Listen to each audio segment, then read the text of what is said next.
এবং আমাদের মাননীয় প্রধানমন্ত্রী তিনি দিন রাত নিরলস পরিশ্রম করে চেষ্টা করছেন অর্থনৈতিকভাবে কিভাবে সমৃদ্ধশালী করা যায়, বিদেশি বিনিয়োগ এনে দেশীয়ভাবে আপনাদের মাধ্যমে কিভাবে আমাদের সাধারণ মানুষের যে মৌলিক চাহিদাগুলো রয়েছে, যে খাদ্য, বস্ত্র, বাসস্থান এবং মৌলিক যে চাহিদাগুলো রয়েছে, চিকিৎসা, সব কিছু যাতে সুন্দরভাবে প্রত্যেকটি ঘরে ঘরে যাতে আমরা পৌঁছে দিতে পারি।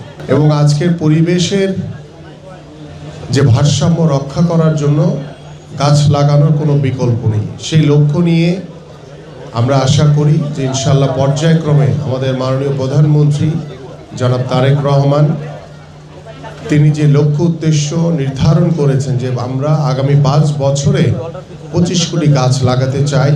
তো এখানে উপস্থিত আমাদের স্বেচ্ছাসেবক দল, যুব দল, ছাত্র দল, মহিলা দল এবং অন্যান্য শ্রমিক দল সহ অন্যান্য নেতৃবৃন্দ যারা রয়েছেন এবং পাশাপাশি এই এলাকায় যারা দীর্ঘদিন ধরে বসবাস করছেন, আপনাদের কাছে অনুরোধ থাকবে যে আমরা প্রত্যেকের জায়গা থেকে বাসার সামনে কিংবা ঘরের ছাদে আমরা একটি করে গাছ লাগিয়ে আমাদের নাগরিক অধিকার আমরা প্রতিষ্ঠা করব মুক্ত করার জন্য। এবং এটি নিয়ে ইতিমধ্যে আমাদের কার্যক্রম শুরু হয়েছে, আপনারা সবাই জানেন। এবং পর্যায়ক্রমে আপনারা জানেন যে আমাদের সরকারের যে নীতিগত সিদ্ধান্ত, সেই সিদ্ধান্ত অনুযায়ী আমরা কাজ করছি। এবং আমরা ইতিমধ্যে আপনারা ফ্যামিলি কার্ডের কার্যক্রম দেখেছেন, শুরু হয়েছে।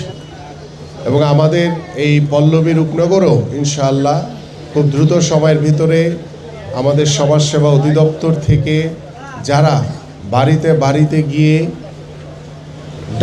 তথ্য কালেকশন করবে যে আমাদের কাদেরকে আগে ফ্যামিলি কার্ড দেওয়া দরকার।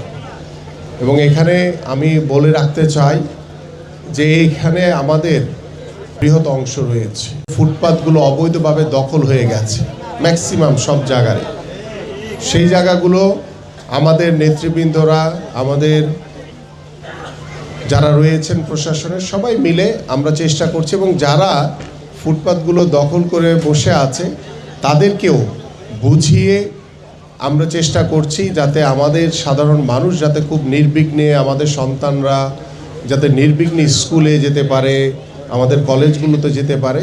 এই জন্য আমরা যাতায়াতের এই যে রাস্তাগুলো সেগুলোকে আমরা চেষ্টা করছি দখল। আমাদের বেগুনটিলার দিকে একটি বস্তি এলাকা রয়েছে, আমাদের চলন্তিকায় বস্তি এলাকা রয়েছে, আমাদের আরামবাগে বস্তি এলাকা রয়েছে।